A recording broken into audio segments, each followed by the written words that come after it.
நல் வழிகாட்டுதல் படி நம்முடைய முருகருக்கு உகந்த நாட்கள் என்று கருதப்படுகின்ற இந்த தை மாதத்திலே வருகின்ற கிருத்திகை மற்றும் தைப்பூச நாட்களில் அனைத்து முருகர் திருக்கோயில்களிலும் திரளான பக்தர்கள் வருகை தருகின்ற பொழுது அவர்களுக்கு தேவையான அனைத்து விதமான வசதிகளையும் ஏற்படுத்தி தருமாறு மாண்புமிகு தமிழக முதல்வர் அவர்கள் உத்தரவிட்டிருக்கின்றார். அந்த உத்தரவுக்கேற்ப இன்றைக்கு நாள்தோறும் புதிய புதிய திட்டங்களை பக்தர்களுக்காக அறிவித்து வருகின்ற திராவிட மாடல் ஆட்சி இன்றைக்கு திருப்போரூர் முருகன் திருக்கோவிலில் ஏற்கனவே கட்டப்பட்டு நீண்ட நாட்களாக திறக்கப்படாமல் இருந்த திருமண மண்டபத்தை இந்த ஆட்சி ஏற்பட்ட பிறகுதான் இந்த மாவட்டத்துடைய அமைச்சர் அன்பிற்கினிய ராமோ அன்பரசன் அவருடைய உந்து சக்தியோடு திறந்து வைக்கப்பட்டது, பக்தர்களுக்கு அர்ப்பணிக்கப்பட்டது. அதேபோல் திருக்கோயிலில் அலுவலகம் கட்டும் பணி 304 லட்சம் ரூபாய் செலவிலே பணிகள் முடிவு பெறும் நிலையிலே உள்ளது. புதிய திருமணம் கட்டும் பணிக்கு 6.65 கோடி செலவில் அரசாணை வழங்கப்பட்டிருக்கின்றது. ஸ்ரீமத் சிதம்பர சுவாமிகள் மடம் திருக்குளம் புதுப்பிக்கும் பணி 47 லட்சம் ரூபாய் செலவிலே நடந்து கொண்டிருக்கின்றது. இதோடு இன்றைக்கு தை கிருத்திகையை முன்னிட்டு நாள் முழுவதும் பக்தர்களுக்கு காலை சிற்றுண்டி ஆரம்பித்து இரவு வரையில் அன்னதானம் ஏற்பாடு செய்ய வேண்டும் என்று பக்தர்களுடைய கோரிக்கையை ஏற்று இன்றைக்கு நாள் முழுவதும் அன்னதான திட்டத்தை தொடங்கி இருக்கின்றோம். அதேபோல் அறுபடை வீடுகள் தான் முருகர் என்றாலே அனைவராலும் பக்தி பரவசத்தோடு வணங்குகின்ற அந்த அறுபடை வீடுகளுக்கு உண்டான அனைத்து மூலவரையும் இங்கே பிரதிஷ்டை செய்து வருகின்ற பக்தர்கள் ஒரே இடத்தில் அறுபடை முருகனையும் தரிசிக்கின்ற வகையில் ஏற்பாடு செய்திருக்கின்றோம். அதோடு இந்த நாள் முழுவதும் பக்தர்களுக்கு அன்னப்பிரசாதம் சர்க்கரை பொங்கல் வெண்பொங்கலை வழங்குகின்ற நிகழ்ச்சியை இன்றைக்கு துவக்கி வைத்திருக்கின்றோம். இதேபோல் வருகின்ற தைப்பூசத்திற்கும் நாள் முழுவதும் அன்னதானம் வழங்கப்படும். அதேபோல் நாள் முழுவதும் அன்னப்பிரசாதமும் வழங்கப்படும் என்பதை தெரிவித்துக் கொள்கிறோம். அதிகமான பக்தர்கள் வருவதால் தற்காலிகமான கழிப்பறைகள் அதேபோல் குடிநீர் வசதியும் ஏற்படுத்தி தருவதற்கு இன்றைக்கு உத்தரவிட்டிருக்கின்றோம். இந்த பணிகளை எல்லாம் மேற்பார்வையிடுவதற்கு வருவாய்த்துறையில் நம்முடைய டிஆர்ஓ அவர்களும் துணை கலெக்டர் அவர்களும் அதேபோல் எங்கள் துறையினுடைய கூடுதல் ஆணையாளர் கவிதா அவர்களும் இணை ஆணையாளர் வான்மதி அவர்களும் ஒருங்கிணைந்து இந்த பணிகளிலே தங்களை முழுமையாக ஈடுபடுத்தி கொண்டிருக்கின்றார்கள்.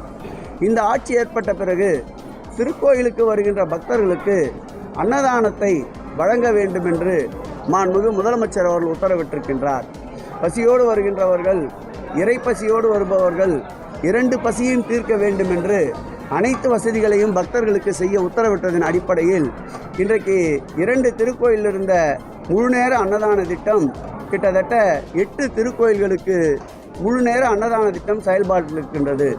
இந்த ஆண்டு 2022, 23, 24ஆம் ஆண்டுக்கான மானிய கோரிக்கையில் மேலும் 3 திருக்கோயில்களை முழுநேர அன்னதான திட்டத்திற்கு அறிவித்திருக்கின்றோம். மாண்புமிகு தமிழக முதல்வர் அவர்கள் திருக்கரங்களால் வெகு விரைவில் அந்த முழுநேர அன்னதான திட்டம் பயன்பாட்டிற்கு வர இருக்கின்றது. ஏற்கனவே ஒருவேளை அன்னதான திட்டத்தில் இந்த ஆட்சி ஏற்பட்ட பிறகு சுமார் 10 திருக்கோயில்கள் இணைத்துக் கொள்ளப்பட்டன. இந்த ஆண்டு மேலும் 7 திருக்கோயில்கள் இணைக்கப்பட்டுள்ளன.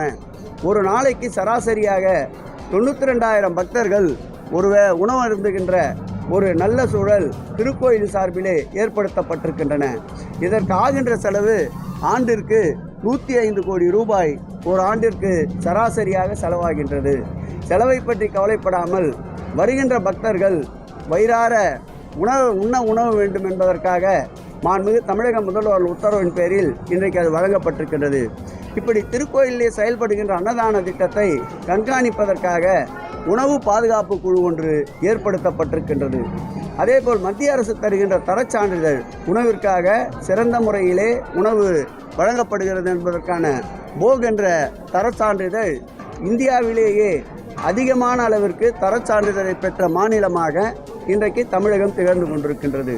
இதோடு மட்டுமல்லாமல் பழனியிலே கல்லூரியிலே பள்ளியிலே படிக்கின்ற பிள்ளைகளுக்கு இந்த ஆட்சி ஏற்பட்ட பிறகுதான் 4000 பேருக்கு காலை சிற்றுண்டி வழங்கப்படுகின்றது. அதேபோல் தைப்பூசத்தை முன்னிட்டும் பங்குனியை முன்னிட்டும் பழனியிலே நாள்தோறும் 10,000 பக்தர்களுக்கென்று தைப்பூசத்திலே 10 நாட்களும் பங்குனி உத்தரவத்திலே 10 நாட்களும் என்று சுமார் 2 லட்சம் பக்தர்களுக்கு அன்னதானம் வழங்கப்படுகின்றது. அதேபோல் நடைபெற இருக்கின்ற தைப்பூசம் வள்ளலார் திருக்கோவிலில் வடலூர் வள்ளலார் திருக்கோவிலில் ஒரு நாளைக்கு 10,000 பேர் என்று 3 நாட்களுக்கு 30,000 பக்தர்களுக்கு அன்னதானம் வழங்குவதற்கு ஏற்பாடு செய்யப்பட்டிருக்கின்றது. அதேபோல் நெல்லையப்பர் திருக்கோயிலில் விசேஷ காலங்களில் 500 நபர்களுக்கு ஒரு நாளைக்கு அன்னதானம் என்று முடிவு செய்யப்பட்டு அந்த நிகழ்வும் தொடர்ந்து நடந்து கொண்டிருக்கின்றது. இதுபோல் அன்னதானம் வழங்குகின்ற திருப்பணிகள் இந்த ஆட்சி ஏற்பட்ட பிறகு திருப்பட்டூர் அருள்மிகு பிரம்மபுரீஸ்வரர் திருக்கோயிலில் வேலைக்கிழமை தோறும் 500 நபர்களுக்கு அன்னதானம் வழங்கப்பட்டு வருகின்றது. இதுபோன்று எண்ணற்ற பல்வேறு நலத்திட்டங்களால் இன்றைக்கு திருக்கோயிலுடைய பக்தர்களுக்கு தேவையான அடிப்படை வசதிகளை கட்டமைத்து தருகின்ற ஒரு ஆட்சியாக மாண்புமிகு தமிழக முதல்வர் தளபதி அவர்கள் தலைமையிலே அமைந்திருக்கின்ற ஆட்சி இன்றைக்கு திகழ்ந்து கொண்டிருக்கின்றது. இந்த ஆட்சி ஏற்பட்ட பிறகு இதுவரையில் நடைபெற்றிருக்கின்ற திருப்பணிகள் மற்றும் குடமுழுக்குகள் 1225 திருக்கோயில்களுக்கு இதுவரை குடமுழுக்கு நடைபெற்றிருக்கின்றது. மேலும் இந்த மாத இறுதிக்குள் 1316ஆக இந்த எண்ணிக்கை உயரும் என்பதை தெரிவித்துக் கொள்கிறேன். இந்த மாத இறுதியில் 1316 திருக்கோயில்களுக்கு குடமுழுக்கு இந்த ஆட்சி ஏற்பட்ட பிறகு நடந்திருக்கின்றன. அதேபோல் நில மீட்பை பொறுத்தளவில் சுமார் 6071 ஏக்கர் நிலத்தை மீட்டிருக்கின்றோம். அந்த நிலத்தினுடைய மதிப்பு 5557 கோடி ரூபாய் செலவிருக்கின்ற நில மீட்பை மீட்டிருக்கின்றோம். தமிழ் கடவுள் என்று போற்றப்படுகின்ற முருக கடவுளுக்கு அறுபடை வீடுகளில் மாத்திரம் பார்த்தால் சுமார் 238 பணிகள் 599.50 கோடி செலவில் மேற்கொள்ளப்பட்டு வருகின்றன. இவ்வளவு அதிகமான பணிகள் இந்து சமய அறநிலையத்துறை 1959ஆம் ஆண்டு உருவாக்கப்பட்ட பிறகு அதிக அளவு எண்ணிக்கையில் மாண்புமிகு தமிழக முதல்வர் ஆட்சியில்தான் இவ்வளவு பணிகள் மேற்கொள்ளப்பட்டிருக்கின்றன.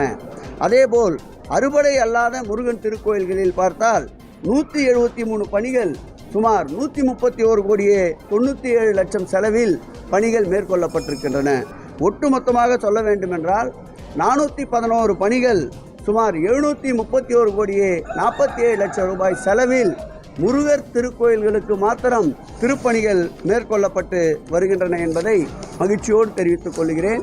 இந்த அறப்பணிகள் பக்தி சார்ந்த அனைத்து பணிகளையும் விரைவுபடுத்துவதும் அதிக முக்கியத்துவம் கொடுத்து புதிய புதிய திட்டங்களை கொண்டு வருவதும் என்று திராவிட மாடல் ஆட்சி செயல்படுவதை அனைவரும் நன்றாக அறிவீர்கள்.